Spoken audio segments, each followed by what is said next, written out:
से लगातार हम लोग भारतीय जनता पार्टी की सरकार की चीन नीति पर हमला बोल रहे हैं। उसका कारण बड़ा स्पष्ट है।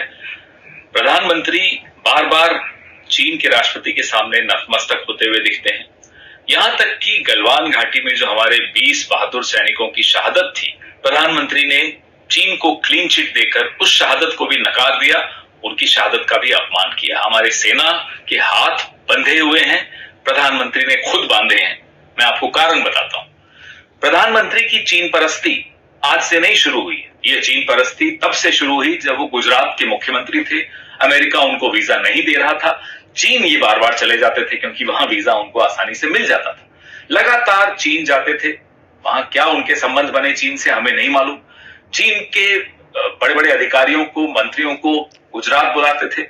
धौलेरा जो इंडस्ट्रियल सिटी बन रही है, 43,000 करोड़ के करारनामे चीनी कंपनियों के साथ किए। अपना लघु उद्योग, अपना मध्यम उद्योग बर्बाद कर दिया, लेकिन चीन की कंपनियों को पलक पावड़े बिछा बिछा कर जमीनें दी गई। ये गुजरात ने किया, ये मुख्यमंत्री ने किया। मुख्यमंत्री का नाम नरेंद्र मोदी था। यहां तक कि नरेंद्र मोदी जी की चीन परस्ती का यह आलम है कि गुजरात के स्कूलों में मैंडरिन कंपलसरी करने की भी एक योजना ले आए थे। वो नहीं हो पाई, कांग्रेस ने उसका विरोध भी किया।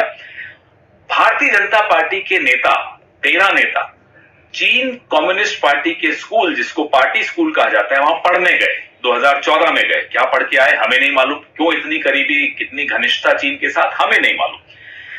मैं आपको एक और बात बताना चाहता हूं। ये बार बार कांग्रेस के विषय में बात करते हैं। चीन को सबसे करारा जवाब राजीव गांधी की सरकार ने ऑपरेशन फैल्कन में 1986 में दिया, जब इसी तमाम सेक्टर में चीन ने कुछ शैतानी करने की कोशिश की। उस वक्त जनरल सुंदर जी थे। राजीव जी और जनरल सुंदर जी भी अच्छी टीम थी। राजीव गांधी की सरकार ने फौज के हाथ नहीं बांधे हुए थे। ऑपरेशन फैल्कन हुआ। ऑपरेशन फैल्कन जब हुआ, चीन घबराहट के मारे नेगोशिएटिंग टेबल पर आया, फ्लैग मीट हुई, नहीं तो फ्लैग मीट भी नहीं होनी थी। फ्लैग मीट के बाद चीन पीछे हटा।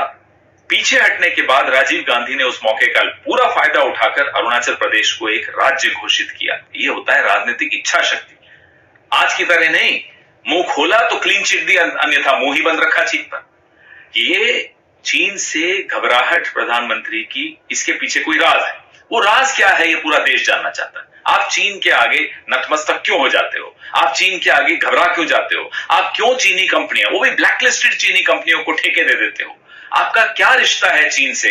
ये हम बार बार पूछते हैं। इसलिए पूछते हैं क्योंकि कुछ तो है जो आप छिपा रहे हो, कुछ तो है जो चीन को पता है और हमें नहीं पता। इनका एक बहाना है कि हम बॉर्डर पे इंफ्रास्ट्रक्चर मजबूत कर रहे हैं, इसलिए चीन परेशान हो रहा है। माफ कीजिएगा, बॉर्डर पे इंफ्रास्ट्रक्चर मजबूत करने का पहला कदम 7th प्लान में 1986 में राजीव गांधी की सरकार ने उठाया था, जब BADP लॉन्च किया गया था। तब से अब तक लगातार हर सरकार ने बॉर्डर इंफ्रास्ट्रक्चर को मजबूती दी है।